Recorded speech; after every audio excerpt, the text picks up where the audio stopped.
माझं गाव जालना जिल्ह्यात येतो। त्या दिवशी अमावस्याच होती। आम्ही काही न विचार करता आम्ही जेवणासाठी बसलो। फक्त 10 मिनिटं झाली होती आणि माझी बहीण हळूहळू हुंदके देत रडू लागली।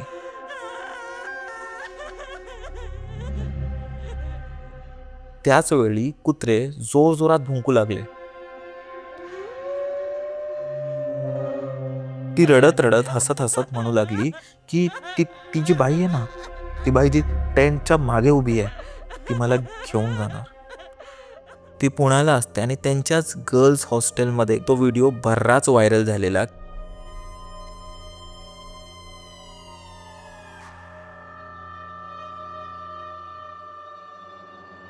की रात्रीचे जवळपास 3-4 वाजले होते। अचानक हॉस्टेलमध्ये मुलींचं किंचाळणं सुरू झालं। एकदम गर्दी जमली होती, मुलींचा असा घोळका जमला होता। सगळे कोण किंचाळत होते, कोण रडत होते, सगळेजण घाबरलेले। जेव्हा ऋतिकाने त्या गर्दीच्या आत जाऊन पाहिलं, त्यांना दिसलं की त्यांच्या हॉस्टेलमधली एक जी सिनियर होती ना, सिनियर मुलगी, ती एका रूममध्ये एकटी बसली आहे आणि तिन्ही ह्या कथा मनोरंजनासाठी आहे। काही लोकांचे अनुभव व काही पूर्णपणे काल्पनिक असू शकतात, त्यामुळे कृपया यांना मनोरंजन म्हणून घ्या। ह्या कथा आपल्या संस्कृतीचा एक भाग आहे, अगदी लहानपणी आजी आजोबांनी सांगितलेल्या गुड गोष्टींसारख्या। आमचा हेतू कोणत्याही प्रकारच्या अंधश्रद्धा किंवा भीती निर्माण करणे नाही। हॅलो मंडळी, कसे आहात तुम्ही? स्वागत आहे तुमचं बंकसच्या एका नवीन एपिसोडमध्ये। आणि तुम्ही सगळेजण विचार करत असाल की बाबा हा एवढा इनकन्सिस्टंट का झालाय, व्हिडिओज का येत नाही आहेत आणि ह्या सगळ्या गोष्टी।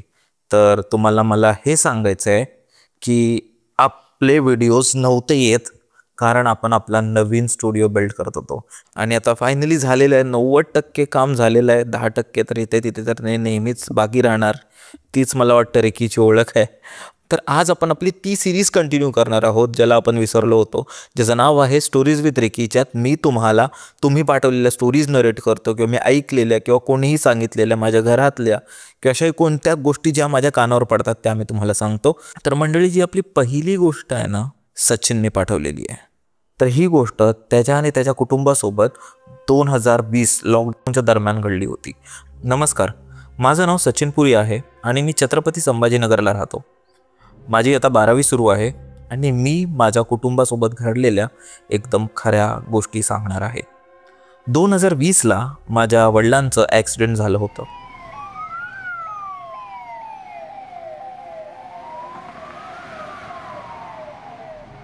तेव्हा माझे पप्पा हे सिक्युरिटी गार्डमध्ये नोकरी करत होते आणि जसं तुम्हाला माहिती आहे की त्यावेळी कोविडचा टाईम सुरू होता, म्हणजे सगळीकडे इमर्जन्सी आली होती, सगळं काही बंद होतं। आणि जसं तुम्हाला म्हटलं की वडिलांचं ॲक्सिडेंट झालं होतं, त्यामुळे आम्हाला बरेच फायनान्शियल प्रॉब्लेम येत होते। एकतर त्यांचा औषधांचा खर्च, परत आमची स्कूल फीज झाली, राहण्यामाण्याचा खर्च वगैरे। त्यामुळे आम्ही सर्वांनी मिळून एक निर्णय घेतला की आपण गावी जाऊ, सगळ्यांसोबत राहू आणि तेवढंच आपला खर्च कमी आणि व्यवस्थित राहू, चांगलं वातावरण वगैरे। कारण त्यावेळेचं तुम्हाला माहिती आहे की शहरात एकदम इमर्जन्सीचं वातावरण सुरू होतं, सगळीकडे खूप भीती निर्माण झाली होती। त्यामुळे आम्ही गावी जाण्याचा निर्णय घेतला। माझं गाव जालना जिल्ह्यात येतो आणि त्यावेळी कसं झालं होतं ना की ह्या सगळ्या इमर्जन्सीमुळे कोणालाही गावात त्वरित एंट्री नव्हती देत, म्हणजे शहरातून आलेल्या कोणत्याही व्यक्तीला लगेच गावात घेत नसे। 15-20 दिवस त्यांना गावाबाहेर राहावं लागत असे आणि जर त्यांना कोणता आजारपण वगैरे नसेल तर त्यांना मग गावात एंट्री मिळायची, असं काही त्यांचं प्रोसिजर होतं। त्यामुळे आमच्याकडेही काही पर्याय नव्हता, आम्हालाही काही दिवस गावाबाहेरच राहावं लागणार होतं। त्यामुळे आम्ही जास्त काही विचार न करता गावाबाहेरच, म्हणजे एकदम पण बाहेर नाही पण बऱ्यापैकी बाहेर, आमच्या भावकीच्या शेतामध्ये, आमचं शेत गावापासून जवळपास 3-4 किलोमीटर दूर होतं, त्यामुळे तिथे राहावं लागलं। शेतात आम्हाला गावकऱ्यांनी टेंट बांधून दिला होता, त्यात मी, माझी बहीण, आई आणि वडील असे आम्ही राहत होतो। 3-4 दिवस त्या सर्व सुरळीत केलं। त्यानंतर मला वाटतं अमावस्या होती, हो बरोबर, त्या दिवशी अमावस्याच होती। दिवस पूर्ण व्यवस्थित गेला। आमच्या काकांची मुले, भावंड वगैरे सगळे यायचे आमच्याबरोबर खेळायला शेतात वगैरे। आम्ही मस्तपैकी खेळलो वगैरे आणि ते संध्याकाळ झाली की आपापल्या घरी जात असे। रात्रीची जवळपास 8:30-9 झाले होते मला वाटतं। माझ्या बहिणीला साबुदाण्याची खिचडी फार आवडते, त्यामुळे ती अधूनमधून बनवतच राहायची। तेव्हा ती 11वीला होती। आता पहिलेच उशीर झाले होते, 9 वाजले होते आणि त्यात अमावस्या, पूर्ण अंधार। गावकऱ्यांनी आम्हाला एक छोटासा बल्ब दिला होता, म्हणजे सगळं फार जेवणासाठी वगैरे। माझ्या आईने तिकडे चूल वगैरे मस्तपैकी मांडली होती आणि आम्ही तिथेच फाटी वगैरे लावून आम्ही तिकडे जेवण वगैरे करत असो। आम्ही काही न विचार करता आम्ही जेवणासाठी बसलो. फक्त 10 मिनिटं झाली होती आणि माझी बहीण हळूहळू हुंदके देत रडू लागली.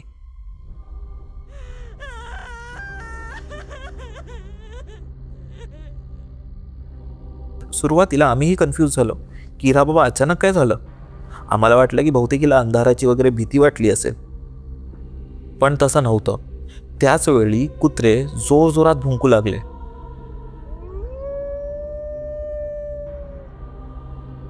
आणि ती आणखीन जोर जोरात रडू लागली.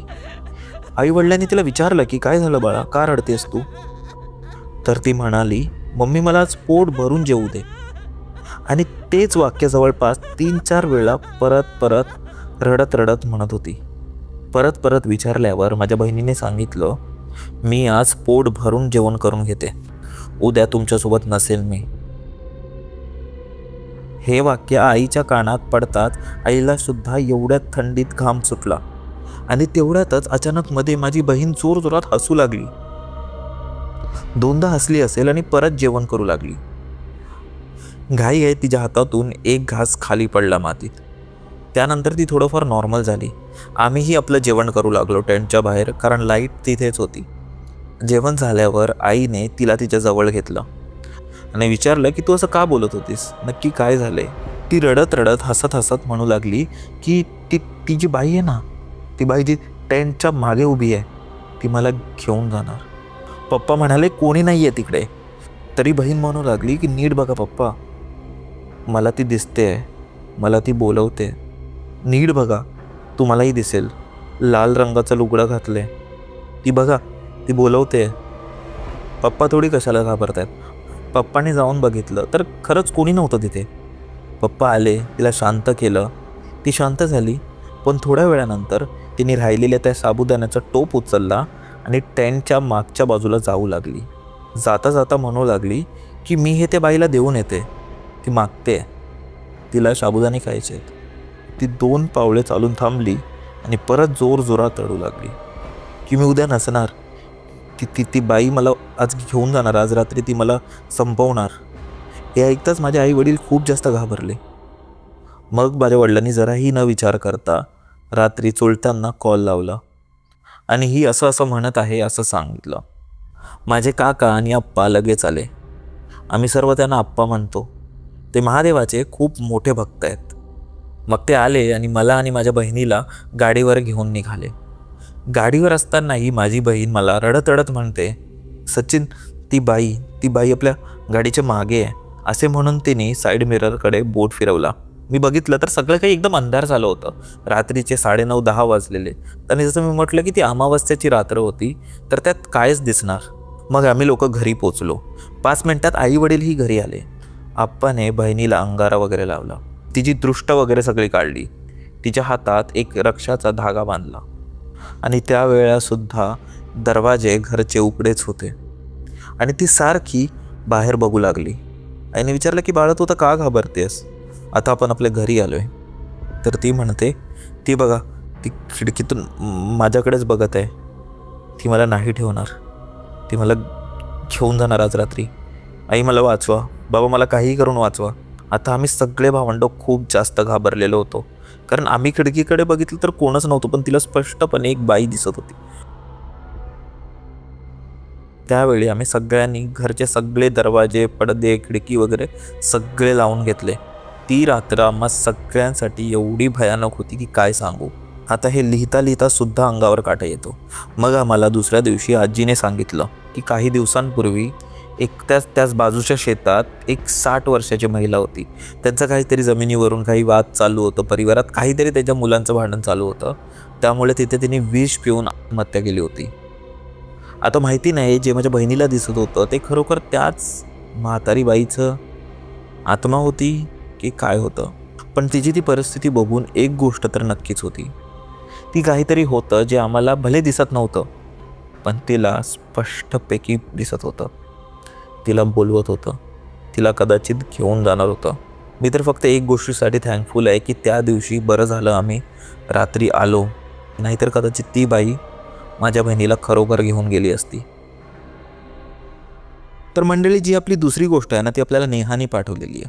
जसं तुम्हाला माहिती आहे की आपल्या प्रत्येकांच्या गावी म्हणजे एक ना एक कोणती एक फेमस गोष्ट असते जी आपण वर्षानुवर्ष पिढ्यानपिढ्या ऐकत आलेला असतो. आणि हीच गोष्ट नेहाच्या गावी आहे. नेहाचं गाव महाराष्ट्रात आहे आणि ऑब्व्हियसली तिने गावाचं नाव घ्यायला नाही सांगितलं तर ते आपण डिस्क्लोज नाही करणार. पण ह्या गावात एक ही गोष्ट खूप चर्चित आहे जी तिला तिच्या आजोबांनी सांगितली होती. आणि ही जेव्हा मी गोष्ट वाचली ना, तेव्हा ही खूप भयंकर, म्हणजे माझ्या अंगावरही काटा आला अशी गोष्ट आहे. तर त्यांच्या गावात कसं होतं ना, एकदम साधीभोळी लोक, एकदम मस्त हिरवं गार गाव आणि सगळं काही एकदम मस्त होतं. म्हणजे जवळ शाळा होती आणि लोकही खूप छान होती. फक्त एक गोष्ट त्यांच्या गावात मिसिंग होती, ते म्हणजे त्यांना दवाखाना नव्हता, एक प्रॉपर हॉस्पिटल नव्हता. कोणालाही जेव्हा आजारपण यायचं गावी किंवा काही इमर्जन्सी यायची तेव्हा त्यांना 20-25 किलोमीटर लांब शहरात जावं लागायचं. त्यामुळे त्या गोष्टीचा गावकऱ्यांना खूप त्रास झाला होता आणि कित्येक जणांना त्यामुळे खूप प्रॉब्लेम झाले होते. कित्येक जणांचे जीवही गेले होते. आणि वर्षानुवर्षे सरकारकडे त्यांची एकच विनवणी होती की काही करून आम्हाला एक दवाखाना खोलून द्या, आम्हाला काही करून एक हॉस्पिटल खोलून द्या. आम्हाला वर्षानुवर्षाचे हे जे आमचे हाल होत आहेत त्यात आम्हाला नाही सहन होत आहेत, काही करा आणि आम्हाला दवाखाना खोला. तर त्यावेळी इलेक्शन होते. जसं आपल्याला माहिती आहे की आपल्या इथे काम इलेक्शनच्या दरम्यानच होतं. एक नवीन कॅन्डिडेट उभे होते त्यांच्या इकडे. तर ते जे उभे होते त्यांनी विनवणी केली आणि जेव्हा ते आमदार झाले त्यांनी त्यांची ही गोष्ट ऐकली. त्यांच्या गावात एक मस्त मोठं हॉस्पिटल त्यांनी चालू केलं आणि एकदम गावकरी एकदम खुश होते, कारण आता कोणत्याच गोष्टींचं त्यांना काहीच टेन्शन नव्हतं. गावात मस्तपैकी शाळा होती, नदी होती आणि आता हॉस्पिटलही झालं होतं. त्यामुळे सगळेजण एकदम मस्त होते म्हणजे. आणि जसंच ते हॉस्पिटल चालू झालं, म्हणजे एवढं काय फार काही मोठं नव्हतं, पण एक दवाखाना तुम्ही म्हणू शकता. एक असतं ना, एक डॉक्टर झाले, एक आपलं नर्स वगैरे झालं, एक छोटंसंच हॉस्पिटल होतं. पण ते जे गाव होते 200-300 घरांचं गाव, त्यांना पुरेल एवढं बऱ्यापैकी मोठं होतं. आता त्या हॉस्पिटलमध्ये निवड केली गेली एका डॉक्टरीनबाईची. त्यांचं नाव सरस्वती काळे होतं आणि तेच तिकडच्या म्हणजे होते, त्यांनाच ते पूर्ण बघायचं होतं. आणि त्याही एकदम चांगल्या होत्या, म्हणजे मनाने चांगल्या होत्या, दयाळू होत्या, लोकांची काळजी होती आणि मस्तपैकी एकदम चाललेलं. गावकऱ्यांनाही वाटलं की चला आपल्या गावी आता डॉक्टरीनबाई आलेत, मस्त हॉस्पिटल झाले, सगळं काही एकदम मस्तपैकी चालू आहे. आणि इथे गावकऱ्यांनीही एक सुटकेचा निश्वास घेतला. पण हे सगळं चालू असताना गावकऱ्यांना पुढे काय होईल ह्याचा अजिबात अंदाज नव्हता. दवाखाना उघडल्याच्या काही दिवसांनंतर त्यांच्या गावात एक विचित्र गोष्ट झाली. त्यांच्या गावातलं एक मूल जे सकाळी खेळायला गेलं होतं ते संध्याकाळ झालं तरी घरी येत नव्हतं. गावकऱ्यांनी त्याला भरपूर शोधलं, इथे तिथे सगळीकडे शोधलं की हा मुलगा गेला कुठे नक्की. जिकडे जे मित्र कोणीही जितकेही त्यांचे नातेवाईक राहतात तिकडे सगळीकडे त्याला शोधलं, पण त्या मुलाचा काही पत्ता लागला नाही. 5-6 वर्षाचं ते मूल होतं आणि ते हरवलं गेलं होतं. गावकऱ्यांसाठी खूप धक्कादायक म्हणजे गोष्ट होती. 2-3 दिवस झाले आणि परत तसंच झालं. परत त्यांच्या गावातली एक मुलगी, वय ही साधारण 8-9 वर्ष असेल, तीही गायब झाली. परत 3-4 दिवसांनी तेच झालं. त्यांच्या गावातील अजून एक मुलगा गायब झाला. आता गावकऱ्यांना राहावलं गेलं नाही की नक्की काय चाललंय. त्यांनीच इथे तिथे शोध घ्यायचा प्रयत्न केला. त्यांना एक गोष्ट त्यांच्या लक्षात आली की जोपर्यंत हा दवाखाना नव्हता, जोपर्यंत ह्या डॉक्टरीनबाई आल्या नव्हत्या, तोपर्यंत आपल्या गावात असं काही घडत नव्हतं. पण जेव्हापासून हे आलेत ना, अशा सगळ्या गोष्टी व्हायला लागल्यात. तर त्यांनी ह्या संबंधित गावकऱ्यांची मीटिंग वगैरे बसवली आणि त्यांनाही हेच सांगितलं की जेव्हापासून ह्या डॉक्टरीनबाई आल्यात ना, काहीतरी गडबड दिसते आणि ह्या सगळ्या गोष्टी होत आहेत. त्यातला गावातला जो एक गणपत करून एक व्यक्ती होते, गृहस्थ होते, तेही बोलले काही दिवसांपूर्वी जी मुलगी हरवली आहे ना, रामची मुलगी, तिला मी त्याच दवाखान्याच्या इथेच बघितलं. डॉक्टरीनबाई तिच्यासोबत खेळत होत्या. हे ऐकून ते गावकरी सगळे शॉक झाले. गावकऱ्यांना खूप राग आला, म्हणजे की तुझी एवढी हिंमत कशी झाली. त्यांचं पूर्ण शक हे त्या डॉक्टरीनबाईवरच होतं. त्यांना वाटलं की हीच काहीतरी करते आमच्या मुलाचं. आणि त्यावेळी त्या गोष्टी खूप असे फेमस होते ना, की लोक किडनी वगैरे नेतात किंवा लहान मुलांचे अवयव काढून मग ते विकतात, त्या सगळ्या गोष्टी. त्यांना वाटलं की असंच काहीतरी होत आहे. त्यांनी जराही विचार न करता ते लगेच त्या दवाखान्यात गेले जिकडे त्या डॉक्टरीनबाई राहत होत्या. डॉक्टरीनबाई बाहेर आल्या. त्याने विचारलं की काय झालं, तुम्ही एवढे धावत पळत का आलाय. गावकरी बोलले कुठे आहेत ते. ती बोलली कोण कुठे आहेत. ते बोलले आमची मुलं कुठे आहेत. ते बोलले तुमची मुलं, मला काय माहीत. बोलते ते हरवलेली मुलं कुठे आहेत, तूच त्यांना चोरलेस, तूच त्यांना बांधून ठेवलेस, आम्हाला माहिती नाही, आम्हाला ते. तर ती बोलली नाही, मी का करू असं. मी डॉक्टर आहे, मला लोकांची मदत करायला आवडते, मी असं का करू, मी हे पाप का करेन. ते बोलले नाही, ह्याने तुला बघितलंय, ती रामची मुलगी तुमच्याबरोबरच खेळत होती आणि त्याच दिवशी ती गायब झाली, आम्हाला काहीच माहिती नाही. तिला त्या गावकऱ्यांनी बाजूला केलं आणि तिचा दवाखाना तपासू लागले. दवाखाना तपासता तपासता त्यांना दवाखान्याच्या मागच्या बाजूला काही अवयव दिसले, जसे कापलेला हात, जसं काय कोणीतरी खाल्लं आहे त्यांना, लहान लहान सहान हाडं. ह्या गोष्टीचा गावकऱ्यांना प्रचंड राग आला की जी व्यक्ती आपली मदत करायला आली आहे ती व्यक्तीच आपल्याबरोबर असं काय करते, आपल्या मुलांबरोबर तिने असं केलं, त्यांना मारून टाकलं. हेच बघता परत त्यांनी तिच्याकडे धाव घेतलं, बायकांनी तिला मारलं वगैरे, तिला शिव्या वगैरे घालू लागल्या आणि तिला बसवून विचारायला लागले जा, पण ती काही कबूल होय ना. ती बोल मी केलंच नाही, मला माहिती नाही. त्या लोकांनी इव्हन पोलिसांना वगैरे बोलवलं आणि त्यावेळी ऑब्व्हियसली ही खूप फार आधीची गोष्ट, तर पोलीस का असे लगेच येत नसे, म्हणजे जसं आता होतं ना की 100 नंबर डायल करून लगेच पोलीस येतात, तसं नव्हतं. त्यांना जाऊन बोलवावं लागायचं आणि मग त्याचं असं काहीतरी होतं. तर तिला एका खोलीत बंद करून ठेवलं होतं आणि लोक होते आणि पोलीस येणार होते दुसऱ्या दिवशी सकाळी. पण तितक्यात तिने तिकडून पळ काढली, त्या डॉक्टरीनबाई होत्या, तिने तिकडून पळ काढली आणि कुठेतरी गेली. दुसऱ्या दिवशी तो पोलीस आले तेव्हा त्यांनी बघितलं तर डॉक्टरीनबाई नव्हत्या आणि तेव्हा त्यांचा जो संशय होता, त्यांना वाटलं की हीच आहे जिने आपल्या मुलांबरोबर असं काही केलं, तिला पकडा तुम्ही काही करून. पोलिसांचा तपास सुरू होता आणि त्या सगळ्या गोष्टी होत होत्या. पण आता गावकरी मात्र थोडे रिलॅक्स झाले होते, कारण त्यांना माहिती होतं की जाऊ दे, जे कोण व्यक्ती हे करत होतं ते तर आता गेलं ना, ती नाही आहे. पण असं नव्हतं. काही दिवसांनी परत त्यांच्या गावातले एक मूल चोरीला गेलं, गायब झालं. त्यावेळी ते लोक खूप घाबरले होते, पण त्यांना ही गोष्ट माहिती पडली की डॉक्टरीनबाई नव्हती, कारण ती तर आता या गावातच नाही आहे, तर ती तर नसेलच.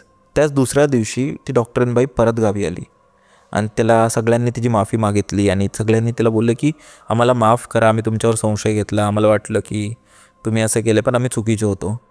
तेव्हा त्या डॉक्टरीनबाई बोलले हो, मी असं काहीच नाही केलं आणि मी का करू असं, मुलंही मला सगळ्यात जास्त आवडतात आणि मी असं पाप का करेन, पण मला माहिती आहे की कोण कोण हे सगळं करतोय. तेव्हा गावकरी एकदम शॉक झाले. ते बोलले तुम्हाला कसं माहिती आणि कोण आहे ती व्यक्ती. तेव्हा त्या बोलल्या आपल्या गावातील श्यामची बायको, श्यामची बायको जिचं नाव लक्ष्मी होतं, तीच हे सगळं करते. हे ऐकून गावकऱ्यांना पटलंच नाही. ते परत तिलाच ओरडायला लागले की आमच्या गावच्या बायका अशा नाही आहेत जे अशा सगळ्या गोष्टी करतील. तेव्हा डॉक्टरीनबाई बोलले मी स्वतः बघितलं आहे तिला. 2-3 दिवस आधी ती एका लहान मुलाला जो गायब झाला आहे त्याला ती शेतात घेऊन जात होती आणि जेव्हा मी नव्हती या गावात, मी तिथे जाऊन बघितलं तर तिथे मला काही मुलांची हाडं आणि त्या सगळ्या गोष्टी दिसल्या. हे ऐकून गावातले सगळे लोक जराही वेळ न घालवता श्यामच्या घराकडे त्यांनी धाव घेतला. श्यामच्या जेव्हा घरी गेले त्यांनी विचारलं की तुझी बायको कुठे आहे. श्याम बोललो का काय झालं. नाही कुठे आहे तुझी बायको, आम्हाला तिच्याशी बोलायचं आहे, तिला बाहेर आण तू. तेव्हा तो बोलला की माझी बायको इथे आहेच नाही, ती तिच्या आईच्या घरी गेली आहे. तेव्हा ते बोलले की आपण तिच्या माहेरी जाऊ, तिला शोधू आणि तिला विचारू की हे काय चाललंय तिचं. जेव्हा ते लोक तिच्या माहेरी गेले, तिच्या घरी गेले, तर पहिली गोष्ट तर कोणच दार उघडत नव्हतं. त्यांच्याही गावातले लोक वगैरे जमा झाले. शेवटी गावकऱ्यांकडे काहीच पर्याय नव्हता, त्यांनी तिचा दरवाजा तोडला आणि जसाच दरवाजा तोडला समोर जे दृश्य होतं ते सगळेच बघून शॉक झाले. समोर त्यांनी बघितलं की पूर्ण भिंतीवर रक्ताचे वळ होते, लाल रक्त पूर्ण घरभर होतं. इथे तिथे कोपऱ्यात बघतायत तर लहान मुलांचे कपडे पडलेले होते, अगदी तेच कपडे जे त्यांनी गायब होण्याच्या दिवशी घातले होते, तेच कपडे तिकडे पडले होते. अजून आतमध्ये गेले तर त्यांनी बघितलं की एक मोठा टोप आहे ज्यात असे मांसाचे तुकडे होते, पण हे मांस काही कोंबडीचं किंवा काही बोकडाचं नव्हतं. हे त्या लहान मुलांचे कापलेले तुकडे तिने त्या टोपात ठेवले होते. हे बघून गावातले 2-3 तर तिथेच बेशुद्ध झाले, पण त्यांनी शोध मात्र थांबवला नाही. त्यांनी इथे तिथे शोध घेत होते. शेवटी ती त्या घराच्या माळ्यावर सापडली. एका कोपऱ्यात तिने स्वतःला बांधून घेतलं होतं आणि लपून बसली होती. जेव्हा तिला खेचून बाहेर काढलं, तिला विचारलं, तेव्हा माहिती नाही का पण तिच्या चेहऱ्यावर जराही असं नैराश्य नव्हतं, जराही असं गिल्ट नव्हता. ती हसत होती. तिच्या चेहऱ्याने असं वाटत होतं की जणू तिने काही चुकीचं केलंच नाही. ती बोलत होती की मला खायचं होतं, मला इच्छा झाली, मी खाल्लं त्यांना. तिने त्या लहान मुलांना खाल्लं होतं. तिला पकडून आणलं, तिला गावकऱ्यांनी बसवलं आणि तो जो श्याम होता तोही खूप जास्त त्याला धक्का बसला की हे नक्की काय होतंय माझ्या बायकोसोबत. त्याने तिला गावात वगैरे आणलं, तिला विचारलं वगैरे, कारण जशी त्याची बायको होती ना तशी ती नव्हती वागत, ती दुसराच कोणत्या तरी व्यक्तीसारखी वागत होती. म्हणजे बोलतात एक कम्प्लिटली बदललेली पर्सनॅलिटी होती ती. तिला गावी आणलं, तिला विचारलं आणि त्यांना समजलं की ही श्यामची बायको नाही आहे, ही ती बाई नाही आहे. त्याने त्यांच्या मंदिरातल्या ब्राह्मणाला आणलं, त्याला विचारलं की असं काय झालं काय नाही. त्याने छोटी मोठी काहीतरी त्याचं केलं, झाडफूक काय असतं ना ते सगळं केलं. आणि तेव्हा माहिती पडलं की श्यामच्या बायकोवर डाकीन बसली होती. म्हणजे तिच्या अंगात डाकीन होती, डाकीन जिला लहान मुलांना खायला आवडतं. ती तिच्या अंगात घर करून होती आणि गेले कित्येक महिने ती तिथेच राहत होती आणि त्या संधीची वाट बघत होती. तिला माहिती नाही का, पण जशी संध्याकाळ व्हायची ना, श्यामची बायको एक कम्प्लिटली वेगळ्या पर्सनॅलिटीमध्ये बदलून जायची. लहान मुलांना खेळवता खेळवता ती शेतात घेऊन जायची आणि तिथेच त्यांचं खून करून त्यांना खायची. 2-3 दिवस जेव्हा त्यांचं ते मांस संपून जायचं, ती परत दुसऱ्या मुलाला पकडायची, परत त्याला घेऊन जायची आणि त्याच्याबरोबरही सेम करायची. आणि तिला असं वाटलं की तिला कोणीच पकडू शकणार नाही. पण जेव्हा त्यांच्या गावी असं जे हॉस्पिटलवरून ते डॉक्टरीन बाई ह्यांच्यावरून जेव्हा हे सगळं समोर यायला लागलं, तेव्हा ती तिच्या माहेरी गेली आणि तिथेही तिला तेच करण्याचा तिचा प्रयत्न होता. जसंच तिचं ते मांस संपायचं, ती दुसरं शिकार पकडायची. ह्याला आपण इंग्लिशमध्ये एक टर्म आहे, त्याला कॅनिबलिझम म्हणून म्हणतात. तिलाही तो आजार होता किंवा तिच्या अंगात खरोखर डाकीन शिरली होती. पण ही मिस्ट्री अजूनपर्यंत मिस्ट्रीच आहे. आणि तेव्हापासून नेहाच्या गावी संध्याकाळच्या वेळी कोणतेही मुलं बाहेर पडत नाही. आता माहिती नाही काय की ही गोष्ट खरोखर घडली होती की लहान मुलांना सांगायला, घाबरवायला की बाहेर जाऊ नका म्हणून हे सांगायचे. पण ही खूप इंटरेस्टिंग गोष्ट होती, कारण ह्या गोष्टी आहेत, लोक माणसांचाच मांस खातात आणि त्या सगळ्या गोष्टी चालतात, ते आपल्यामध्येच असतात, ते आपल्यामध्येच राहतात, आपल्याला वाटणारही नाही. आणि आता इथे किती माहिती नाही आपल्या इथे किती आहेत, पण फॉरेनमध्ये असे बरेच केसेस आलेत की ते ह्याच सगळ्या गोष्टी झाल्यात. आणि ती डाकीन होते की कोण ते माहिती नाही. आपण वळूया आपल्या पुढच्या गोष्टीकडे. तर मंडळी, ही जी मी आता तुम्हाला गोष्ट सांगणार आहे ना, ती माझ्या मित्रांनी सांगितली होती आणि ही त्यांच्या गावात घडली होती. ही खरी गोष्ट आहे आणि आपण ह्या गोष्टीकडे वळूया. तर ही गोष्ट आहे 2 भावांची. हे जवळजवळ 90s मधलीच असेल, म्हणजे 1980-85 त्या दरम्यानची गोष्ट असेल. आता आपल्याला असं माहिती आहे की आपण महाराष्ट्रात राहतो, आपले प्रत्येकांचे कुलदेवता असतात, बरोबर. आपली कुलदेवता आहे, सगळ्यांचे कुलदेवता असतात, ठीक आहे. भले आता आपण एवढं त्यांना पूजत नाही किंवा एवढं बघत नाही, पण असं म्हणतात की त्यांना नेहमी म्हणजे वर्षातून एकदा तरी जाऊन आपले ग्रामदेवता झाले, आपले कुलदेवता झाले, त्यांना म्हणजे जेही आवडतं नैवेद्य दिलं पाहिजे, त्या सगळ्या गोष्टी म्हणतात. पण आता खूप लोक करतात आणि खूप लोक नाहीही करत. पण मला असं वाटतं केलं पाहिजे, कारण तेच आहेत जे आपली रक्षा करतात ह्या सगळ्या गोष्टींपासून. आणि ह्या आपल्या पुढच्या गोष्टीमध्ये ह्याचं खूप उत्तम उदाहरण दिलं आहे त्यांनी. तर ही गोष्ट आहे 2 भावांची. एकाचं नाव महेश होतं आणि दुसऱ्याचं नाव रमेश. तर कसं आहे ना की जसं आपल्याला माहिती आहे की आपल्या महाराष्ट्रात किंवा आपल्या भारतातच म्हणा की प्रत्येक गोष्ट म्हणजे जेव्हा मुलं मोठे होतात, भावंडं मोठी होतात, त्यांचे लग्न वगैरे होतात किंवा आई वडील जेव्हा त्यांचं म्हणजे लास्ट स्टेजला पोचतात, तेव्हा ते लोक म्हणजे आपली जी प्रॉपर्टी असते किंवा आपलं घर वगैरे असते त्याची वाटणी होते. आणि वाटणीच्याचमुळे खूप भांडणं होतात. तर तुम्हाला माहिती आहे की आपल्या प्रत्येकाने आपल्याला माहिती असेल की असं झालं आहे कोणा ना कोणासोबत, की त्यामुळे खूप वादविवाद ह्या सगळ्या गोष्टी होत्यात. तर जे महेश आणि रमेश होते ना, तेही खूप चांगले भावंडं वगैरे होते. एक मुंबईला राहत असे, शिक्षण करून तो तिथेच नोकरी करत होता. आणि जो रमेश होता तो गावी राहायचा. कसं की आपलं गाव असतो आणि तालुका असतो, बाजार, तिकडे तो काम करायचा. छोटे मोठे जेही कामं असतात ना, तिकडे त्याचं दुकान होतं. तर तो तिकडेच राहायचा, बाजारात राहायचा, गावीच. आणि आईवडिलांबरोबर कधी यायचा, कधी सेवा करायचा आणि त्या सगळ्या गोष्टी. पण पैसे हा महेश पाठवायचा, कारण रमेश ऑब्व्हियसली गावात राहतो तर तो कितीच पैसे देणार, बरोबर. तर महेश त्यांची काळजी वगैरे घ्यायचा. आणि आईवडिलांचाही लाडका महेशच होता, कारण तोच पैसे पाठवायचा.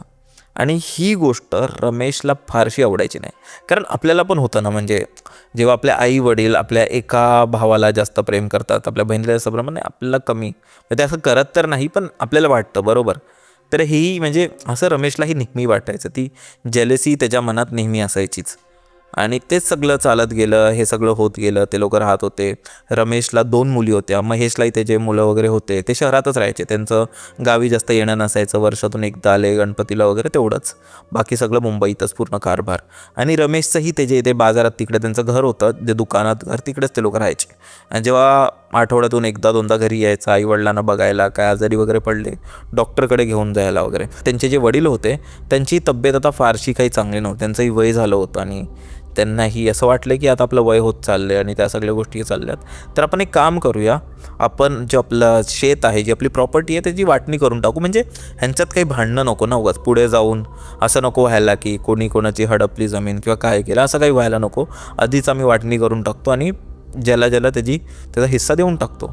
आता हे 2 भाव आहेत बरोबर, आता ह्यांची जी वाटणी होते तेही बरोबरच झाली पाहिजे ना. पण तसं त्याच्या वडिलांनी केलं नाही. जसं मी तुम्हाला म्हटलं, त्याच्या वडिलांचा लाडका कोण होता? महेश. त्यांनी महेशला जवळजवळ 70 ते 80% त्यांची जी जमीन होती ती महेशला दिली आणि जी 20% जमीन होती ज्यात शेती वगैरे थोडीफार व्हायची ती रमेशला दिली.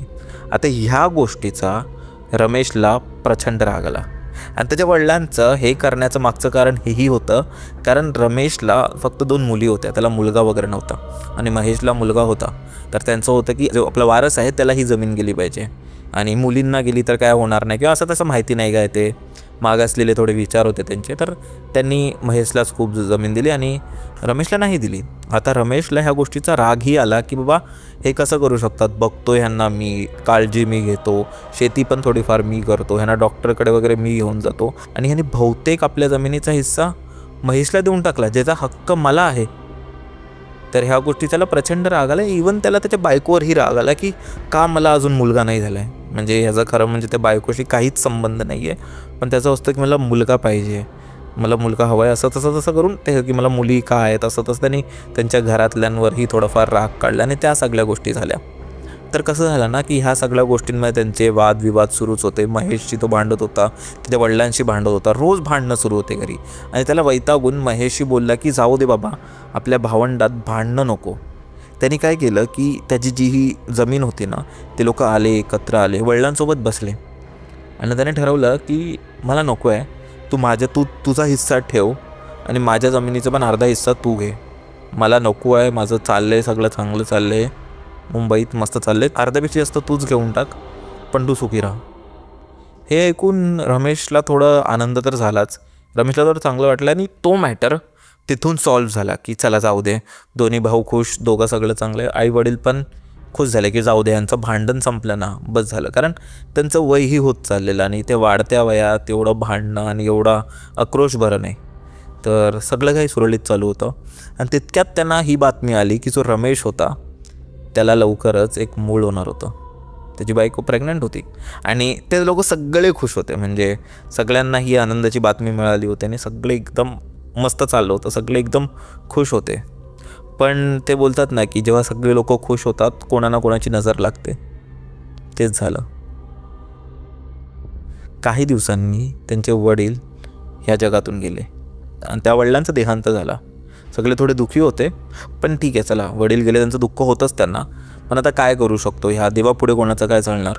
झालं सगळं, दोघा भावांचे भांडणं मिटले, प्रत्येकाला आपापला हिस्सा मिळाला आणि हे महेश वगैरे आला, त्यांचं सगळं अंतिम क्रिया वगैरे करून तो परत मुंबईला रवाना झाला.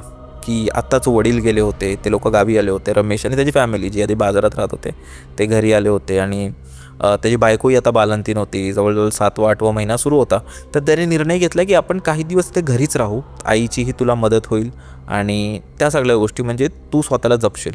मग ते लोक त्यांच्या गावाकडच्याच घरी राहत होते, बाजारात नव्हते राहत. तर काही दिवसांनी काय झालं ना की तुम्हाला माहिती आहे जसं की सकाळच्या वेळी की आपण देवघरात पूजा वगैरे करतो, त्यासाठी सकाळी जाऊन ते दुर्वा फुलं वगैरे ते सगळं तोडावं लागतं.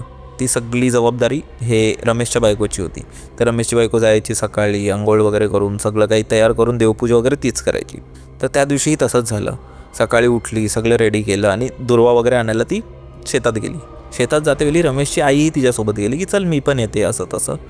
शेतात जात असताना ना जवळपास सकाळचे 6-6:30 वाजले होते. रमेशची आई आणि त्याची बायको दोघांचाही तिथे मृत्यू झाला. आता हे सगळ्यात जास्त शॉकिंग गोष्ट होती, स्पेशली रमेशसाठी आणि गावकऱ्यांसाठी. कारण जसं तुम्हाला माहिती आहे की त्याला मूल होणार होतं, पुढच्या महिन्यात त्याची डिलिव्हरी वगैरे होती, त्या सगळ्या गोष्टी होत्या. आणि त्यात असं झालं, आताच वडील गेले होते आणि आता आई आणि बायकोसुद्धा. गावातील लोक जेव्हा थोड्या वेळानंतर त्यांच्या मृतदेहाच्या अवतीभोवती जमले, तेव्हा त्यांनी बघितलं की त्याची जी बायको होती ना, त्याच्या अंगावर आहे ना असं कोणीतरी तिला असं खाल्लंय, असे असे काही मार्क्स होते. असं कसं कोणतरी खाल्लं. तर त्यांना असं वाटलं की जवळपास बहुतेक कोण वाघ वगैरे बिबट्या वगैरे कोण आला असेल आणि त्यांनीच म्हणजे चावा घेतला असेल आणि त्याच क्षणात त्यांचा जीव वगैरे गेला असेल. त्यांना तर हेच वाटलं आणि त्यामुळे जास्त काही अशी चर्चा वगैरे झाली नाही. त्यांना आणलं आणि मग त्या सगळ्या गोष्टी झाली. गावातल्या लोकांना थोडं अलर्ट राहायला सांगितलं की सावधान राहा, असं तसं वाघ वगैरे फिरतोय आपल्या गावात.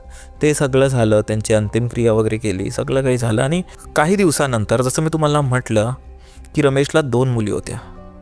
एक मोठी असेल 17-18 वर्षाची आणि एक लहान होती 10 वर्षाची. तर रात्रीचे सुमारे जेव्हा 3 वाजले होते, सगळे एकदम गाढ झोपेत होते. रमेशची मोठी मुलगी हे झोपेत जोरात बडबडायला लागली, अलका अलका, मला मला मला वाचवा, ह्या सगळ्या गोष्टी. तिच्या आईचं नाव अलका होतं. ती आईचं नाव घेऊ लागली आणि जोरात बडबडू लागली, ओरडू लागली, म्हणजे एकदम ॲग्रेसिव्ह झाली होती. हे ऐकून रमेश आला आणि रमेशने तिला थांबवण्याचा प्रयत्न केला. ती काहीच थांबत नव्हती. रमेशने तिला मारलं आणि गप्प केलं. शांत झाली ती. पण काही दिवसांनी परत सेम. ती परत रात्री ती उठायची. एक स्पेसिफिक टाईम होता तिचा, 2:30 वाजता ती उठायची आणि बडबडायला लागायची आणि सगळ्या गोष्टी हिते तिथे म्हणजे एकदम तांडव टाकायची घरी पूर्ण. म्हणजे सगळं काही एकदम कायापलट करून टाकायची घरचं. हिते तिथे गोष्टी फेकायची, कारण तिला कंट्रोल करणंही आता अशक्य झालं होतं. आणि रमेशच्या घरी फक्त 3च लोक होते. आता त्याचे वडीलही नव्हते, बायकोही नव्हती, आईही नव्हती. त्याचा भाऊ होता, तो मुंबईत राहत होता. तर त्याला सगळं करायला लागायचं. गावकऱ्यांच्या मदतीने त्या मुलीला थोडं कंट्रोल वगैरे केलं, पण ते काही होत नव्हतं.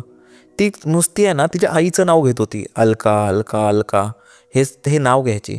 हे गावकऱ्यांसाठी थोडं नवीन होतं.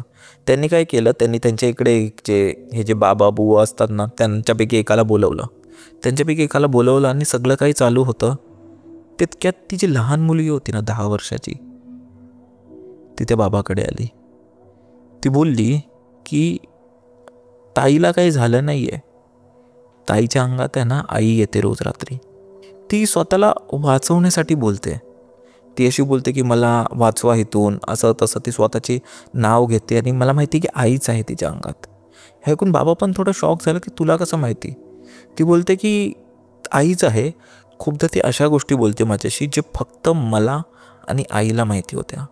तर तिच्या अंगात आईच आहे, काहीही करून तुम्ही थांबवा, अशा सगळ्या गोष्टी ती बोलते. आणि असं तर बाबा बोलतो ठीक आहे जाऊ दे, आपण सगळी पूजा वगैरे करू आणि नंतर आपण बघू काय आहे. त्या पूजा वगैरे होते, सगळे गावकऱ्यांना वगैरे पूजा वगैरे करतात आणि त्या मुलीला शांतपैकी झोपवतात की तू झोप. आणि त्याच्यावर जातात. ती मुलगी खूप दमलेली असते, ती एकदम बारीक झालेली असते आणि त्या सगळ्या गोष्टी चालू असतात. तेव्हा अचानक मध्येच ती उठते आणि असं काही बोलते जे ऐकून सगळे गावकरी शॉक होतात. ती बोलते की ह्या माणसाने मला मारलंय, रमेशकडे बोट करून, ह्या माणसाने मला मारून टाकलंय आणि ह्यानेच माझा जीव घेतला आणि माझाच नाही तर ह्याने स्वतःच्या आईलाही मारलंय. असा हरामखोर व्यक्ती आहे हा. आणि हे सगळं समजत नाही. बाबा तिला शांतपणे विचारतात की नक्की काय झालं मला सांग. तेव्हा ती बोलते की हा माणूस माझ्याशी नुसता भांडायचा की मला मुलगा हवा आहे, मला मुलगा दे. आणि जेव्हा त्याला असं वाटायला लागलं की आमचं होणारं जे मूल आहे तेही मुलगी होईल, तेव्हा याला राहवलं नाही गेलं. तेव्हा काही करून हा मला रोज भांडायचा माझ्याशी रोज रात्री. आणि तेव्हा मला रोज हा बोलायचा की मला मुलगा हवा आहे. आणि जेव्हा काही भांडणं झाली, जेव्हा ह्याची आई आली ह्याला समजवायला, कोणाचंच ऐकत नाही. आणि त्या दिवशी जेव्हा माझा मृत्यू झाला, मला आई हेच समजवायला माझ्यासोबत आले होते. तिथे हा आला आणि ह्याच्याकडून राहवलं गेलं नाही. आणि त्या सगळ्या गोष्टी ह्यानी तो हत्यार काढला आणि माझ्या पूर्ण अंगावर मारायला सुरुवात केली. आणि जेव्हा मला वाचवायला ह्याची आई आली, ह्याने तिलासुद्धा मारून टाकलं. तेव्हा तिला त्या बाबांनी विचारलं की आता तुला नक्की काय पाहिजे, आता जे झालं ते झालं, पण ह्या मुलीचं का आयुष्य तू खराब करतेस. तेव्हा ती बोलते मला काहीच नको आहे, ह्याला ह्याची शिक्षा द्या, ह्याला पोलिसांच्या ताब्यात द्या, माझ्या मुलींची रक्षा करा. म्हणजे ह्या रमेशला त्यांच्याजवळ येऊ नका देऊ. त्यांना वाचवा तुम्ही आणि मला काहीच नको आहे. तर तिला थोडं पाणी वगैरे पाजलं आणि त्यांनी तिला प्रॉमिस केलं की आम्ही नाही करणार, आम्ही ह्याला पोलिसांच्या ताब्यात देऊ. आणि ह्या सगळ्या गोष्टी झाल्या. मग खूप पोलिसांना वगैरे बोलवलं, गावकऱ्यांनी वगैरे सांगितलं की हाच होता, असं गोष्टी सांगून त्याला जेलमध्ये टाकलं गेलं. आणि मग त्याच्या मुलींना, त्याचे भाऊ होता महेशकडे पाठवलं गेलं. आता ही रमेश आता काही वर्षांपूर्वी तोही बाहेर पडलाय, पण आता त्याला गावात जागा नाही आहे, तो इथेच तिथे भटकतोय. आणि त्याच्या मुली आता चांगल्यापैकी मस्तपैकी आहेत, एकीचं लग्न झालंय आणि सगळं एकदम बऱ्यापैकी चालू आहे. तर हीच गोष्ट होती जी मला माझ्या मित्र विशालने सांगितली होती, की त्याच्या गावात खरोखर घडलं होतं. तर मंडळी, जी आपली गोष्ट आहे ना, ती एका गर्ल्स हॉस्टेलची आहे. ही गोष्ट आपल्याला ऋतिकाने पाठवलेली आहे आणि ती आता BSc सेकंड इयर स्टुडंट आहे. ती पुण्याला असते आणि त्यांच्याच गर्ल्स हॉस्टेलमध्ये घडलेली ही गोष्ट आहे. जसं आपल्याला माहिती आहे, पुणे हे विद्येचं माहेरघर आहे. तिकडे बऱ्याच वेगवेगळ्या शहरातून प्रांतातून लोक येतात शिकायला आणि ते खूप भारी आहे. म्हणजे शहर म्हणजे तो तिकडची नाईट लाईफ झाली, तिकडचे कॉलेजेस झाले आणि तिकडच्या सगळ्याच गोष्टी आहेत ना, खूप भारी आहेत. इवन लोकही खूप भारी आहेत तिकडचे. पण ह्याच पुणे शहरात ऋतिकाबरोबर मात्र काहीतरी विचित्र घडलं होतं. ऋतिका जेव्हा फर्स्ट इयरला शिफ्ट झाली होती पुण्याला, तर तिच्यासाठी हे सगळं काही नवीन होतं. म्हणजे नवीन शहर, नवीन कॉलेज. आणि ते असतं ना की लोकांना जनरली हॉस्टेल वगैरे एवढं आवडत नाही, म्हणजे प्रिफर नाही करत, त्याची मजबुरी म्हणूनच राहावं लागतं. कारण खूप लोक असतात, खूप म्हणजे गर्दी असते एकदम. आणि ऋतिकाचं कसं होतं ना, ती थोडी अशी शांत राहणारी मुलगी असायची. म्हणजे तिला जास्त कोणाबरोबर असं जास्त गप्पा मारायला आवडायचं नाही. तिची 1-2 मैत्रिणी आणि तसंच तिचं आयुष्य चालू असायचं. तर हे सगळं PG गर्ल्स हॉस्टेल हे सगळं तिच्यासाठी नवीन होतं. पण त्याच्यावर काही उपायही नव्हता, कारण कॉलेजचं पहिलं वर्ष, नवीन शहर आणि इथे कुठे तुम्हाला एक वेगळं रूम शोधणार किंवा काय शोधणार, वेळ लागतो ना. तर सुरुवातीचे काही महिने तरी तिला तिच्या कॉलेजच्या गर्ल्स हॉस्टेलमध्येच राहावं लागलं. आता त्यांच्या कॉलेजचे जे गर्ल्स हॉस्टेल होतं ना, ती जी बिल्डिंग होती ना, ती बऱ्याच वर्ष जुनी बिल्डिंग होती. मला वाटतं 40-50 वर्ष झाले असतील त्या बिल्डिंगला, तशी होती. आणि सगळ्या मुली यांना एकदम मस्तपैकी राहत होत्या. सुरुवातीला ऋतिकाला थोडं असं झालं की मी कशी मिक्स होईन, कारण ऑब्व्हियसली इंट्रोवर्ट होती ती. तर तिला ते वाटत होतं की मी कसं, मला जमेल की नाही जमेल. पण हळूहळू तिला जमायला लागलं. तिच्या मैत्रिणी झाल्या, सगळं काही एकदम हॅपनिंग झालं. कॉलेज सुरू झालं आणि तिचं एक नवीन आयुष्य सुरू झालं. सगळं काही एक नंबर सुरू होतं. फक्त जो गर्ल्स हॉस्टेल होता ना, तो फक्त थोडा विचित्र होता. म्हणजे एकदम क्रीपी होता. म्हणजे मी तुम्हाला बोललो ना, बराच जुना हॉस्टेल होता. त्यामुळे त्याचा जो कॉरिडॉर होता, जो पॅसेज असतो, आणि इवन त्यांचा जो खालचा जो कंपाऊंड होता ना, तोही खूप विचित्र होता. म्हणजे लाईट फ्लिकर होणं, बंद चालू होणं लाईट, किंवा कसलं तरी आवाज आहे ना. म्हणजे तिथे कोणीही आला ना, म्हणजे त्या पूर्ण हॉस्टेलमध्ये ना लाकडाच्या ज्या पायऱ्या असायच्या ना, तशा टाईपमध्ये होतं. तर कोणीही व्यक्ती वरती यायचं किंवा खाली उतरायचं, कितीही हळू पावलाने तरीही आवाज यायचा. एकदम ते किर किर किर किर.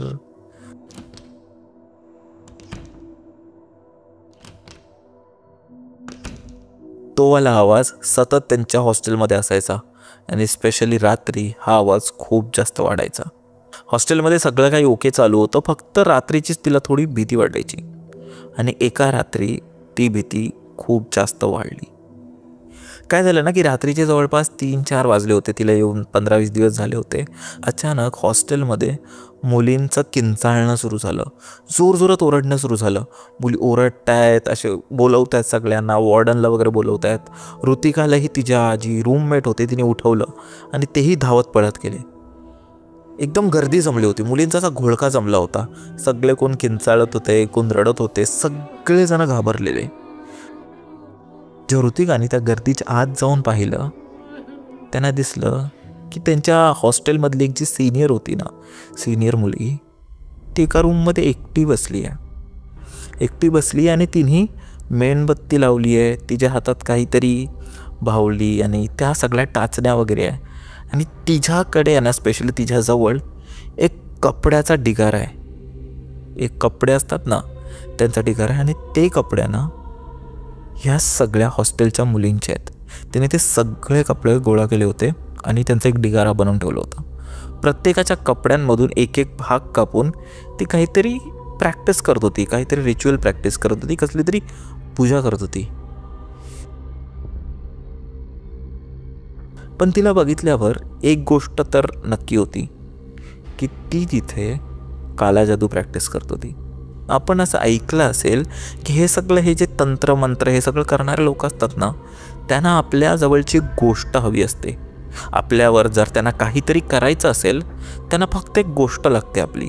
म्हणजे तो आपला केस असो तरीही चालतो, आपला कपडा किंवा काहीही आपण जे आपली वस्तू जे आपण वापरतो ती त्यांना हवी असते. आणि जर ती वस्तू त्यांच्यापर्यंत पोचली आणि जर त्यांनी आपल्यावर काही केलं तर ते इनफ असतं आपल्याला त्रास देण्यासाठी. आणि असंच काहीतरी ती करत होती. आणि हॉस्टेलच्या मुलींना ना आधीपासून असं सगळं माहिती होतं तिच्याबद्दल की ती असं काहीतरी करते, खूप विचित्र मुलगी आहे. पण त्यांनी एवढं काही लक्ष दिलं नाही, कारण ती एकतर त्यांची सिनियर होती आणि थोडीशी गुंडा टाईप होती. आणि अजून एक गोष्ट म्हणजे जर त्या मुलीचं कोणाशी भांडण व्हायचं ना, म्हणजे खूपदा असं तू मेमे व्हायची ना, तर ती मुलगी दुसऱ्या दिवशी आजारी पडायची. तिला कसला ना कसला त्रास व्हायचा. तिला काही ना काहीतरी व्हायचं जे नॉर्मल नसायचं. म्हणजे अचानक आउट ऑफ नोवेअर ती आजारी पडते. तर त्या मुलीचे असे काही संकेत होते. पण त्या रात्री जेव्हा ती हे सगळं करत होती आणि तिचं टार्गेट बहुतेक पूर्ण हॉस्टेलच होतं. हॉस्टेलच्या सगळ्या मुली होत्या, कारण सगळ्या मुलींशी ना काही तिचं वाजलेलं होतं. त्यामुळे ती थोडी सनकी होती आणि ती काही ना काहीतरी करत होती. हे बघून लगेच त्या लोकांनी किंचाळायला लागले, आवाज करायला लागले. काही मुलींनी वॉर्डनला बोलवलं. वॉर्डन आल्या, त्यांनी पाहिलं, त्यांनी त्या मुलीला ओरडलं आणि त्यावेळी तिथे त्यांनी व्हिडिओही शूट केला. मला वाटतं बहुतेक तुम्ही लोकांनी तो व्हिडिओ बघितला असेल. मला वाटतं 1-2 वर्षापूर्वी तो व्हिडिओ बराच व्हायरल झालेला की एका गर्ल्स हॉस्टेलमध्ये एक मुलगी ब्लॅक मॅजिक परफॉर्म करते. आणि हो, हा तिकडचाच इन्सिडेंट आहे, त्याच हॉस्टेलमधला. आणि त्यावेळी वॉर्डन आल्या, त्यांनी तिला ओरडलं, त्यांनी तिला खेचून घेऊन गेलं आणि त्या सगळ्या गोष्टी झाल्या. आता त्यानंतरचा व्हिडिओ नाही बघितला असेल आपण, कारण ऑब्व्हियसली ते घेऊन गेले आणि मग पुढची त्यांची कारवाई वगैरे झाली. तिला त्या हॉस्टेलमधून काढून टाकण्यात आलं आणि त्या सगळं प्रोसिजर झालं. आता इथपर्यंत तर आपल्याला सगळ्यांना माहिती आहे.